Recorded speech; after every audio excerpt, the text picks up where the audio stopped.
Hello, Carrie, Liz, and Klaas. I would like to introduce our team, Christine, Rebecca, and myself, Vrouwtje.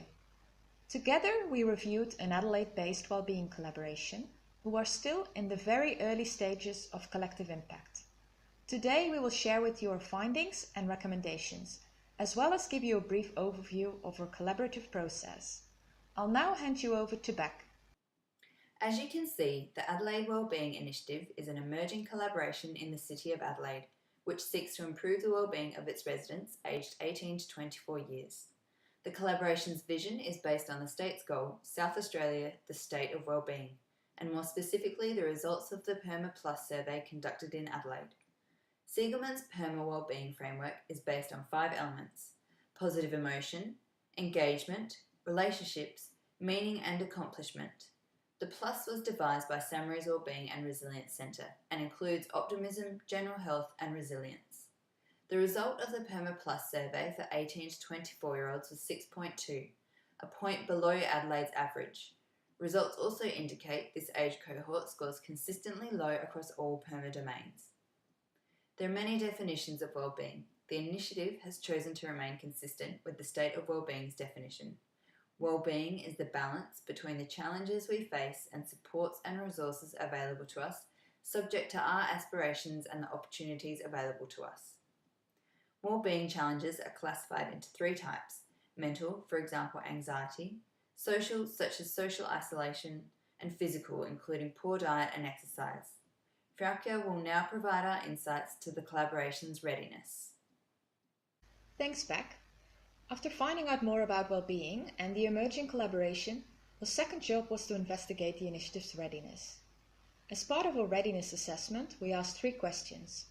Our first question was, is this a large-scale complex social issue that requires systems change? Based on the outcomes of the PERMA Plus survey, one would assume the answer is yes. However, we believed more evidence was required. After reading the course literature and creating a problem tree, based on the outcomes of the Wellbeing Roundtable, we were convinced the issue is indeed complex. As you can see, cause and effect relationships of the issue are unclear.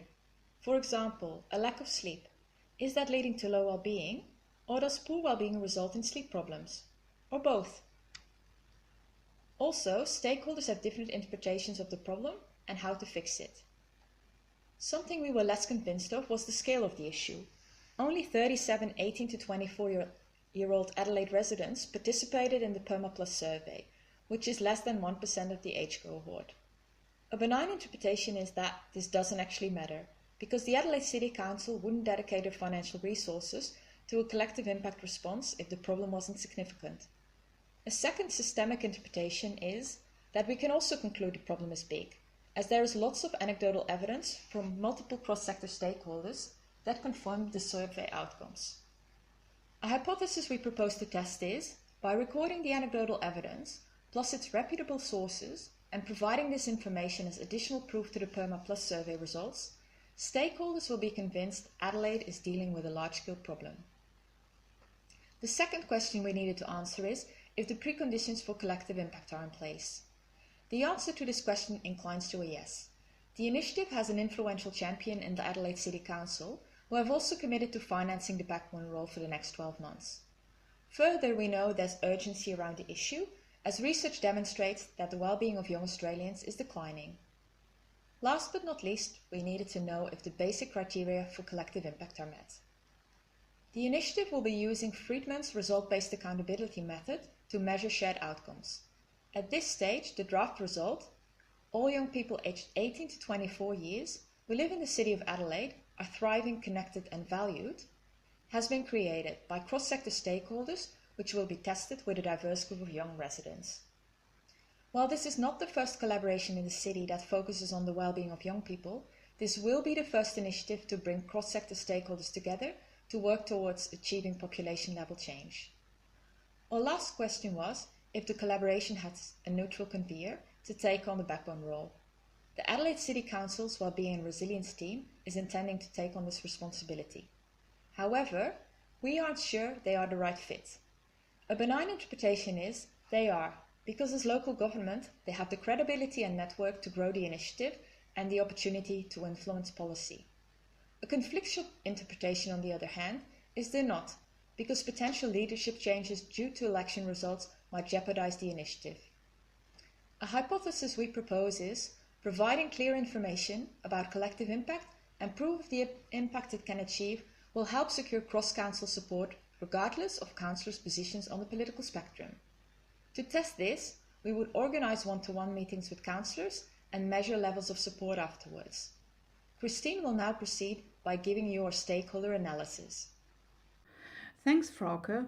In looking more closely at the drivers behind various stakeholders, the group identified notable differences between stakeholders in regards to their relationship to the issue, desired outcomes, levels of engagement, and degrees of power, as well as core values.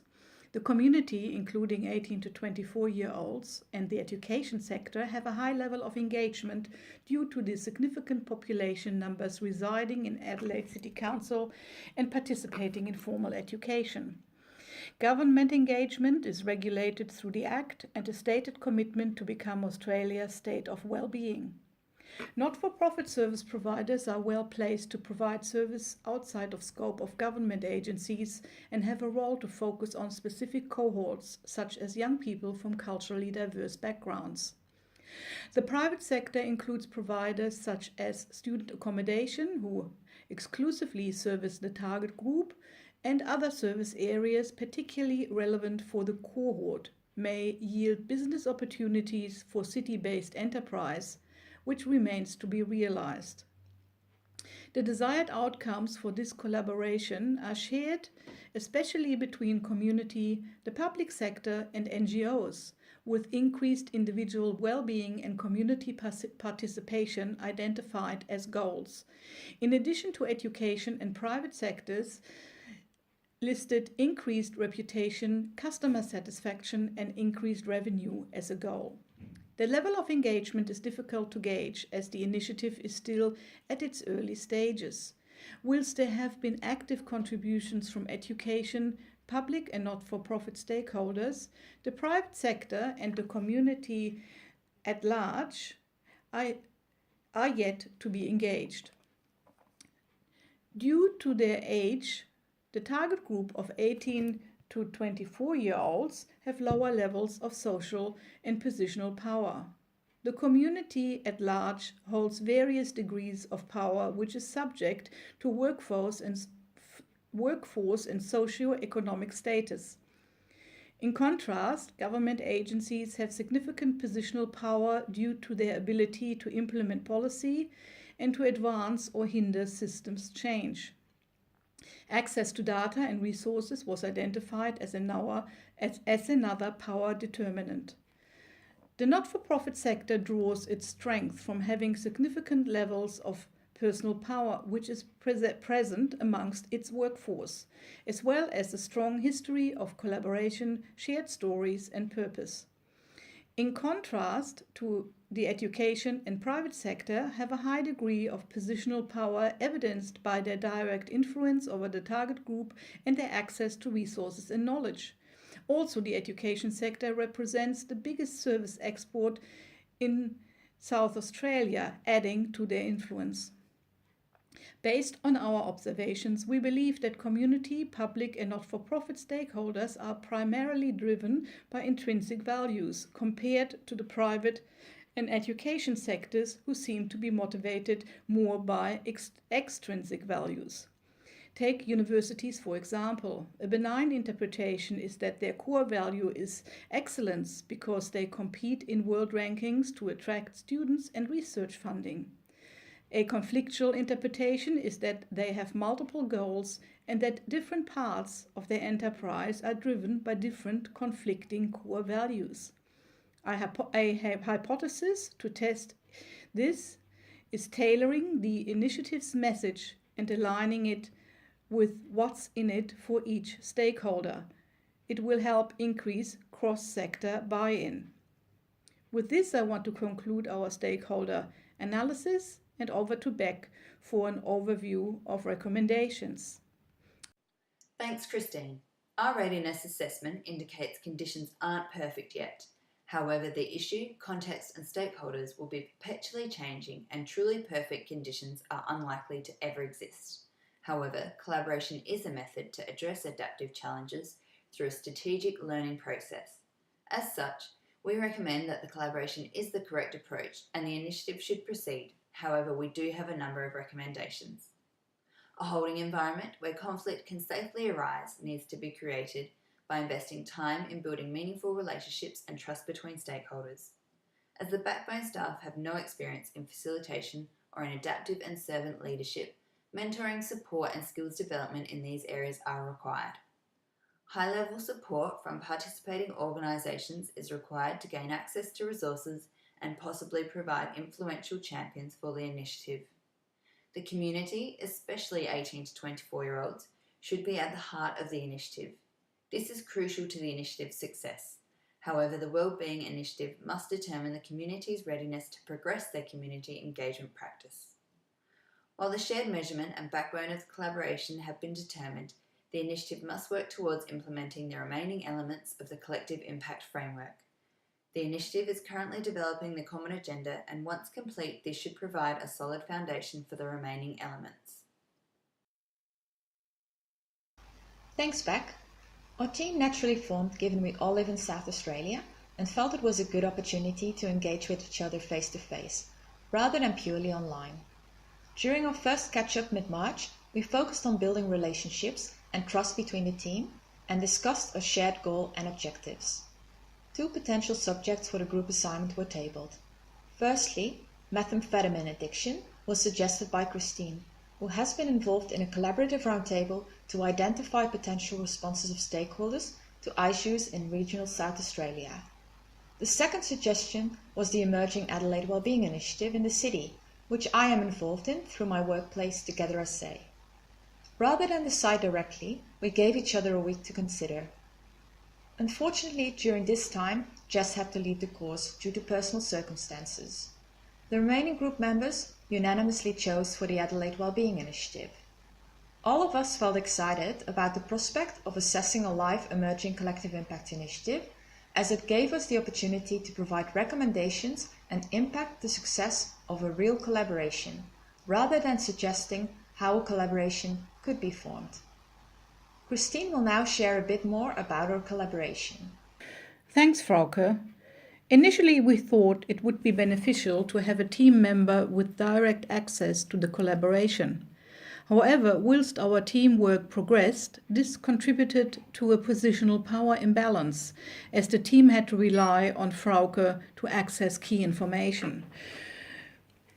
Through her attendance at the initiative's meetings, she had the opportunity to make first-hand observations and interpretations, whereas Beck and I had to wait for the initiative's official documentation to make ours. Whilst working as a team, we faced 2 of the trolls of collaboration. Firstly, control. Group assignments can be challenging, and all 3 of us feared the potential loss. As a collective impact leader in her professional life, Frauke felt the pressure to do well in the course, resulting in an urge to take control of certain parts of the assignment. Beck found it difficult that others had control over her way of working, and I experienced a lack of control as a challenging learning opportunity relatable to the concept of role fluidity. Secondly, Jess dropping out of the course highlighted the importance of commitment and creating a joint understanding of our team's expectations. We did face some imbalance in this area as the course progressed, as different members were looking for different outcomes. Nevertheless, our ongoing conversations helped us to maintain sufficient momentum and build our holding environment. Rather than competing, we used our different strengths to benefit the team. For example, Frauke's connection to the collaboration was crucial to access the information, whereas Beck utilized her graphic design skills to create this presentation. Throughout the course, the team relied on each other to grasp its content. We did this through peer learning, which included using dialogue, asking strategic questions, and discussing the readings and our observations and interpretations. As the course content was quite abstract at times, this did create discomfort. Initially, we had some trouble grasping the different types of interpretations and how to create strong hypotheses. Another challenge included using role learning. Last but not least, Beck will share our learnings and conclusion. Christine realised the importance of creating relationships which can make a significant difference to the successful execution of adaptive work and operates as the glue that holds things together. The course made Frauke reflect on her professional practice as a collective impact leader. Before, her approach was mainly technical and intuitive, whereas now she deliberately applies adaptive techniques to help her challenge her assumptions and enhance awareness, for example, about her use of role. As a visual learner, I was challenged in growing my ability to learn through dialogue, as well as realising the power of considering and testing multiple interpretations to adapt my understanding and framing of a situation.